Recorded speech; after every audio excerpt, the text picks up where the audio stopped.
Philippines is being shaken by a one-man revolution.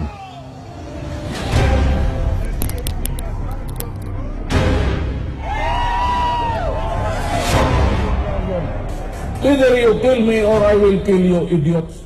He's a tough-talking former mayor who's vowed to wipe out drug dealers.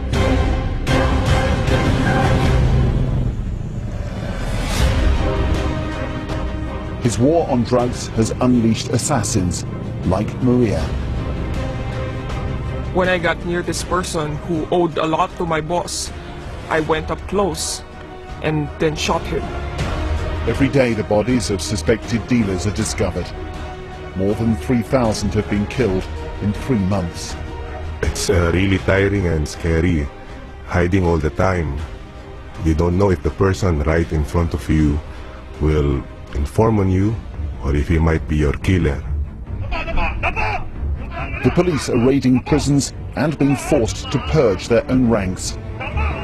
The war on drug is really bloody and messy. And we all know that. This war is being fought in some of the poorest communities in the country.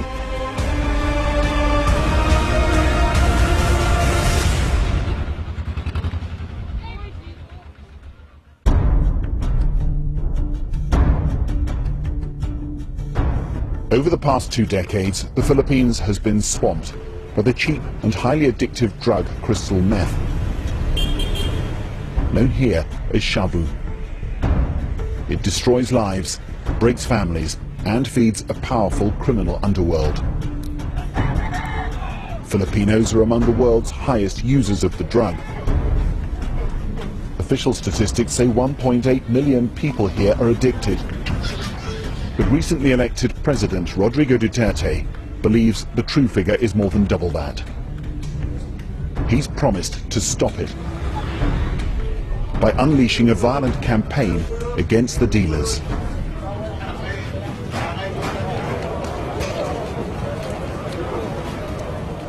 A late afternoon raid just outside Manila, part of President Duterte's anti-drug campaign. In a country that's awash with guns as well as narcotics, they've come well prepared. But what's striking is their target today. It's a prison.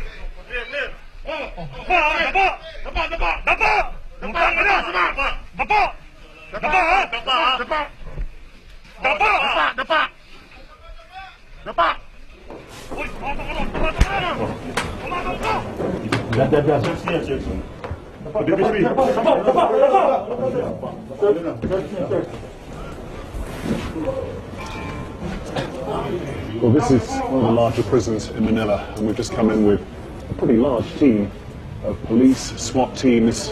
From the look of them, they were obviously expecting the possibility of serious armed resistance. Actually, it's really more like a drug search in a standard prison. They're getting under the mattresses, checking people's where they keep their possessions. They've got one man under arrest here. But the fact is that the drug problem here is so serious, at least the government's view, that they're having to send in teams like this into a prison that's technically controlled by the authorities. The inmates are all made to lie face down and searched for any sign they may still be using or dealing drugs. The stench in these hot, overcrowded dormitories is overpowering. They think this man is an important dealer. But where's the other evidence they expected to find? Undercover officers have bought drugs here several times in recent weeks. But it seems this time the prisoners have been tipped off.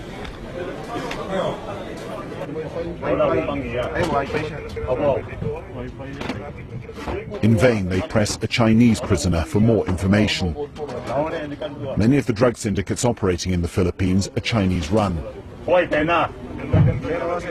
But all they can find is an assortment of rusty improvised weapons.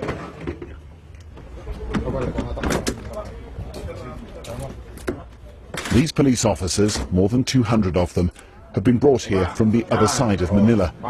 The local forces couldn't be trusted. That's how deeply the narcotics business has infiltrated this country. Do you think the campaign that is going on now will succeed, that it will wipe out drugs? Again, that's the challenge, and we'll do our best to comply with orders of the president to get rid of drugs in 3 to 6 months. You do have problems inside the police as well, don't you? There are some police officers involved in the trade. Yeah, there is. That's why it's part of the cleansing process, internal cleansing, and we don't care if they're policemen. We have to get them, put them in jail, and if they fight, we have to defend ourselves. So it doesn't matter if all policemen involved, we have to get them.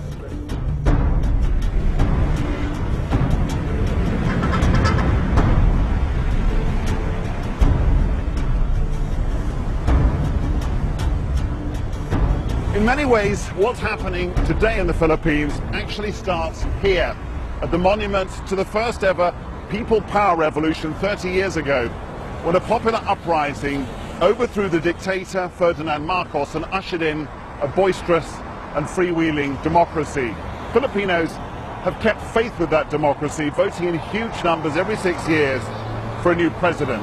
And yet every one of those governments has failed to come even close to meeting the hopes that were raised here, that the old habits of corruption, abuses of power, lawlessness and grinding poverty would be curbed. And so the voters have now gone for something drastically different.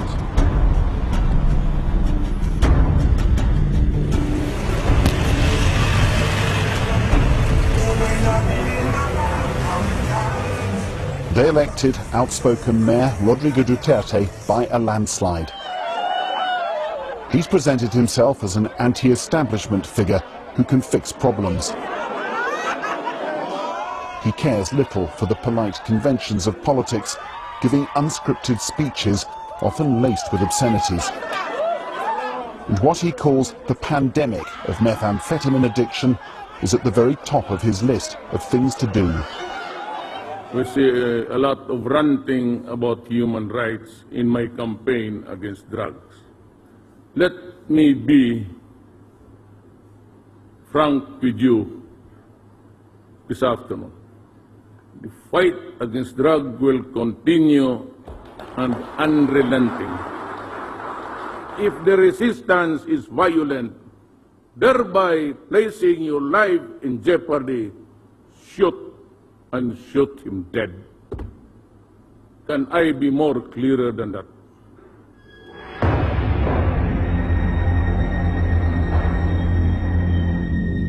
The bodies of those suspected of involvement in drugs started turning up right after he took office. The police admit killing hundreds, all resisting arrest, they say. But many more have died at the hands of mysterious hit squads. The reasons for each death often unclear. This is a security camera video from a neighborhood in Tondo, Manila, on the evening of the 3rd of August. You can see local resident Danilo Mendoza buying something from a food stall. His young children playing around him. A motorbike then pulls up. The passenger fires a single shot into his neck and it drives off.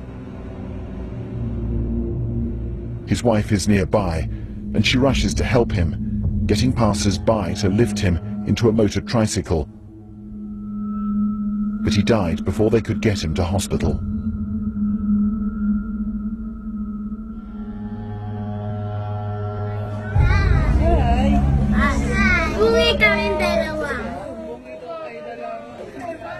I went to talk to his wife, Christy, who runs her own small shop, and to his neighbors.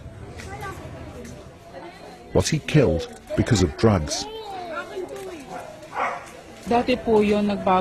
She told me he had been a user, but he'd stopped right after Duterte was elected. He was not a dealer, she said. When we got talking to other family members, they said Danilo had been involved in illegal gambling, together with some corrupt police officers. They said he'd had a loud disagreement with one policeman in the street a month before he was killed. That, they believe, was why he died.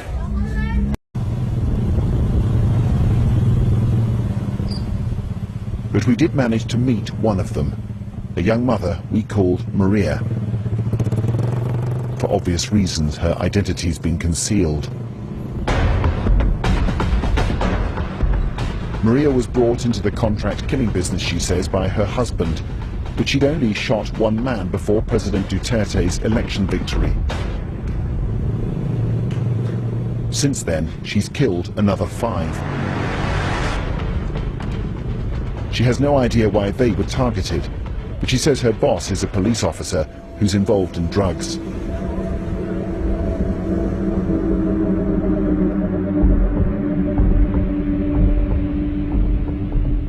My husband was offered a job by a big-time policeman while he was in jail. He immediately said yes. A lot of people owe this man money. He's also a big-time drug dealer. One time, when they needed a woman for someone a man could not get close to, my husband tapped me for the job. I felt really scared and nervous because it was my first time. I just kept thinking, I am doing this for my son. When I got near this person who owed a lot to my boss, I went up close and then shot him. Next time I killed was after President Duterte got elected. Since August, I've killed 5 people. That's 6 in all. What do you feel about the people that you kill? Because they have families too. I mean, do you feel guilty? Yes, I do feel guilty because I have kids too. I do what I do because we don't have money. I do it for my children. I tell my husband that we can't keep doing this forever. I would not want our children to open their eyes to what we do. I don't want them to come back to us and say that they got to live because we killed for money. Maria's statements suggest that a lot of the killing is by people inside the drug trade, perhaps eliminating rivals or those who might incriminate more powerful figures.